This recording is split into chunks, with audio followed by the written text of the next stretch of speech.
Assalamualaikum warahmatullahi wabarakatuh. Perkenalkan, nama saya Fitri Ramadhani dari kelas 2 SDA 3 dengan NIM 2413300015888. Hari ini saya akan menjelaskan materi tentang landasan pendidikan. Materi ini sangat penting karena pendidikan yang baik tidak hanya berdasarkan pengalaman semata, tetapi harus memiliki dasar yang kuat seperti dasar keilmuan, keagamaan, dan ekonomi.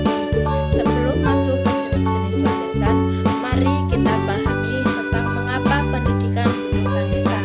Landasan dalam pendidikan ibarat fondasi pada sebuah bangunan. Jika fondasinya kuat, maka bangunannya akan kokoh. Demikian pula dengan pendidikan. Tanpa landasan yang jelas, arah, tujuan, dan metode pendidikan akan menjadi tidak konsisten. Dengan landasan yang kuat, pendidikan bisa berjalan secara sistematis, terarah, serta relevan dengan perkembangan zaman dan kebutuhan masyarakat. Landasan pertama dalam dunia pendidikan adalah landasan ilmu pendidikan. Landasan ini merupakan fondasi teoritis dan praktis yang bersumber dari berbagai teori pendidikan serta hasil penelitian ilmiah yang telah terbukti secara empiris. Ilmu pendidikan berperan penting dalam memberikan pemahaman mendalam mengenai proses belajar. Dengan mempelajari ilmu pendidikan, kita dapat mengetahui bagaimana seseorang belajar secara optimal, bagaimana seorang guru seharusnya merancang dan melaksanakan pembelajaran, serta bagaimana lingkungan pendidikan seharusnya disusun agar mendukung proses belajar peserta didik. Pendidikan bukanlah sekedar kegiatan transfer ilmu, tetapi merupakan proses kompleks yang melibatkan aspek psikologis, sosial, emosional, dan kognitif. Oleh karena itu, ilmu pendidikan memberikan kerangka berpikir sistematis dalam menata dan mengembangkan berbagai aspek pendidikan. Sebagai contoh, teori behaviorisme menekankan pentingnya stimulus dan respon dalam proses pembelajaran. Dalam teori perilaku peserta didik dapat dibentuk melalui pemberian, penguatan, atau hukuman. Guru berperan sebagai pengendali stimulus untuk mendapatkan respon yang diinginkan, sehingga pembelajaran cenderung bersifat instruksional dan terstruktur. Sementara itu, teori kognitivisme lebih menekankan pada bagaimana informasi diproses di dalam pikiran. Peserta didik dipandang sebagai individu yang aktif dalam menerima, mengolah, dan menyimpan informasi lebih lanjut. Teori konstruktivisme memberikan pendekatan yang lebih humanistik dan kontekstual, di mana peserta didik dianggap sebagai subjek aktif yang membangun sendiri pengetahuannya melalui interaksi dengan lingkungan dan pengalaman. Dalam pendekatan ini, peran guru bukan hanya sebagai penyampai informasi, tetapi juga sebagai fasilitator yang membimbing peserta didik dalam mengeksplorasi, bertanya, dan menemukan sendiri makna dari pelajaran yang diterimanya. Selain itu, ilmu pendidikan juga membantu dalam merancang kurikulum, menentukan metode pembelajaran yang tepat, serta mengevaluasi hasil belajar secara objektif. Melalui pendekatan ilmiah, kita tidak lagi mengandalkan dugaan atau kebiasaan lama yang belum tentu efektif, melainkan berpijak pada data, riset, dan kajian ilmiah. Dengan demikian, pendidikan menjadi lebih terarah, efisien, dan relevan dengan kebutuhan zaman. Landasan ini juga menjadi dasar dalam pengambilan kebijakan pendidikan, pelatihan guru, hingga pengembangan teknologi pembelajaran. Dengan memahami dan menerapkan landasan ilmu pendidikan, kita dapat menciptakan sistem pendidikan yang adaptif terhadap perubahan dan kebutuhan masyarakat. Evaluasi dan pembaruan terhadap kebijakan dan praktek pendidikan pun bisa dilakukan dengan dasar yang kuat.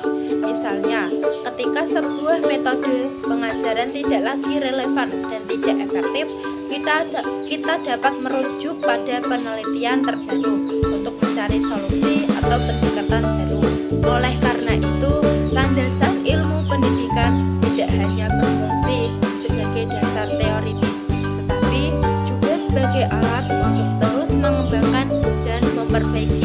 kualitas pendidikan secara berkelanjutan.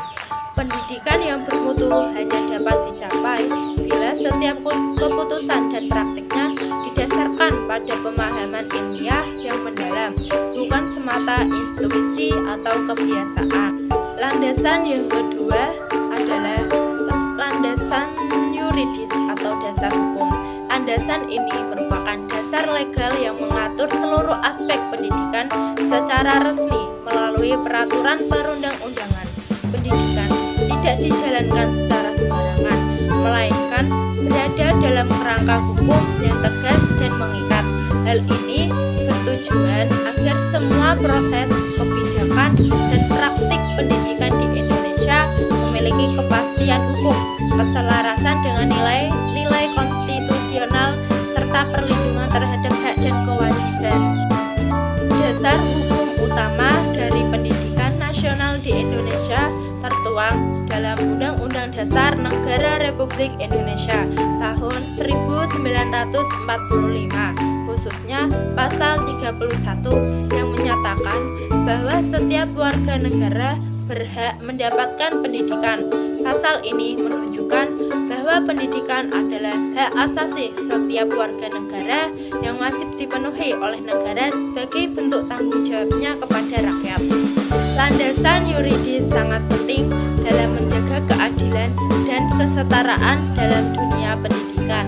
Melalui aturan hukum, negara menjamin bahwa tidak ada diskriminasi dalam akses terhadap pendidikan.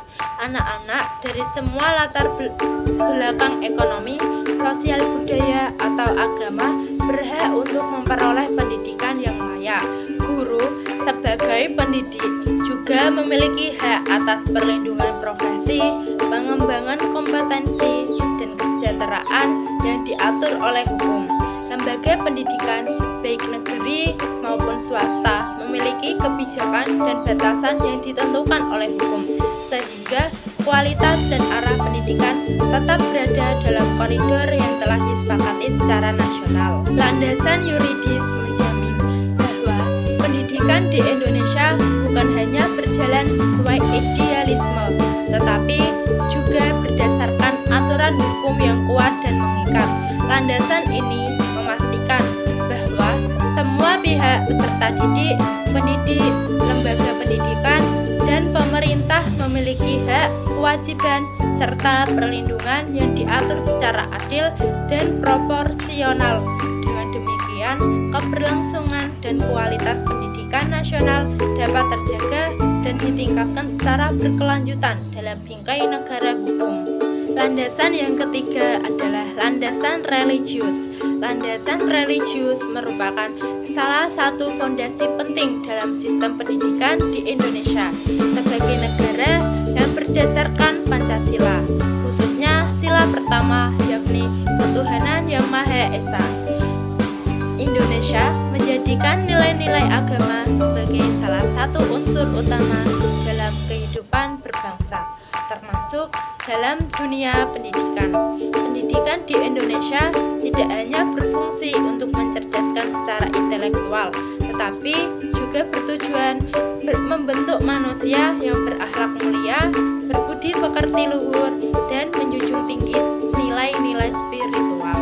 Oleh karena itu, landasan religius dalam pendidikan berperan penting dalam membangun dimensi moral dan etika peserta didik agar mereka tumbuh menjadi pribadi yang beriman, bertakwa, dan berperilaku baik dalam kehidupan sehari-hari. Pendidikan yang dilandasi nilai religius akan menumbuhkan sikap-sikap positif tersebut dalam diri peserta didik. Dalam konteks ini, pendidikan tidak hanya mencetak individu yang cerdas secara akademik, tetapi juga yang memiliki hati nurani dan kesadaran spiritual yang tinggi.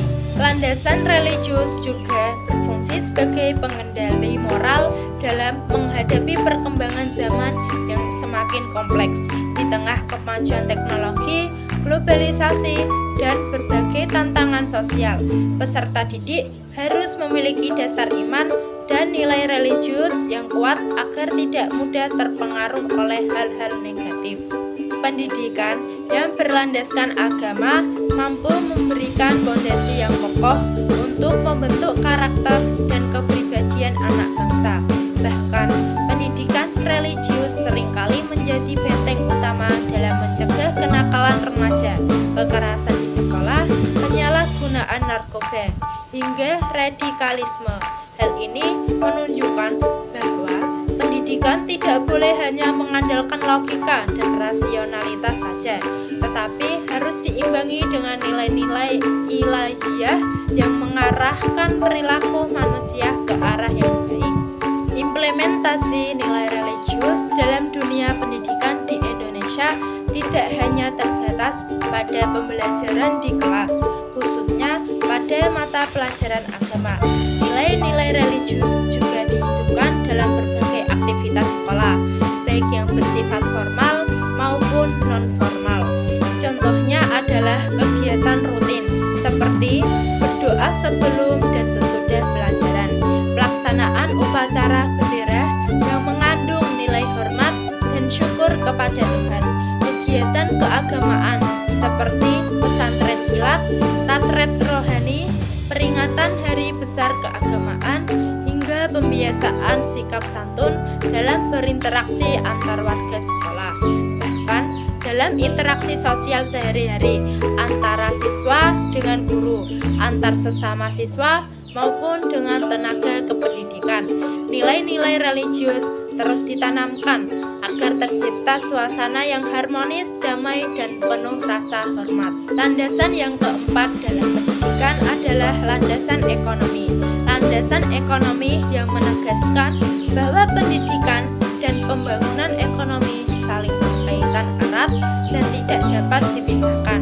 Pendidikan bukan hanya persoalan nilai-nilai moral dan ilmu pengetahuan, tetapi juga berkaitan langsung dengan aspek pembiayaan, sumber daya, dan keberlanjutan. Dalam konteks makro, kondisi ekonomi suatu negara sangat memengaruhi bagaimana sistem pendidikan dirancang dan dijalankan. Pemerintah sebagai penyelenggara pendidikan memiliki tanggung jawab besar dalam memastikan tersedianya anggaran yang cukup untuk mendukung seluruh komponen pendidikan, mulai dari pembangunan infrastruktur sekolah, penyediaan sarana dan prasarana belajar, pengadaan buku dan media pembelajaran, pemberian gaji dan tunjangan bagi guru, hingga penyediaan program beasiswa atau bantuan pendidikan bagi peserta didik yang kurang mampu. Kondisi ekonomi keluarga juga sangat memengaruhi akses dan keberhasilan peserta didik dalam menempuh pendidikan. Anak-anak dari keluarga tidak mampu seringkali menghadapi kendala seperti kurangnya fasilitas belajar, keterbatasan biaya transportasi, hingga kebutuhan untuk bekerja demi membantu ekonomi keluarga. Hal ini mengakibatkan adanya ketimpangan kesempatan belajar antar peserta didik. Oleh karena itu, sangat penting bagi negara dan lembaga pendidikan untuk menyediakan program subsidi, beasiswa, dan berbagai bentuk dukungan sosial ekonomi lainnya agar prinsip keadilan dalam pendidikan bisa terwujud.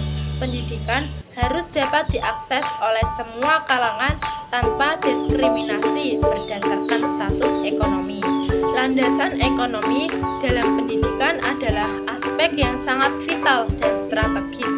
Ia memastikan bahwa pendidikan tidak hanya berjalan secara idealis, tetapi juga realistis dan berkelanjutan. Landasan ini mengajarkan bahwa pendidikan adalah investasi masa depan, bukan beban pengeluaran. Ketika suatu bangsa serius berinvestasi dalam pendidikan, maka bangsa tersebut sedang menanam benih bagi kemajuan dan kemakmuran jangka panjang. Sebaliknya, jika pendidikan diabaikan karena alasan ekonomi, maka negara tersebut sedang menghadapi resiko kemunduran dan ketertinggalan. Sebagai penutup, mari kita renungkan, sudahkah sistem pendidikan kita berpijak pada landasan yang kuat? Apakah kita sebagai individu sadar bahwa pendidikan adalah tanggung jawab bersama dan setiap kebijakan atau tindakan harus berdasarkan ilmu, logika ekonomi. Semoga setelah presentasi materi ini kita semua lebih memahami pentingnya keempat landasan pendidikan dan bisa menerapkannya dalam peran kita masing-masing. Terima kasih atas perhatian teman-teman semuanya. Saya ucapkan wassalamualaikum warahmatullahi wabarakatuh.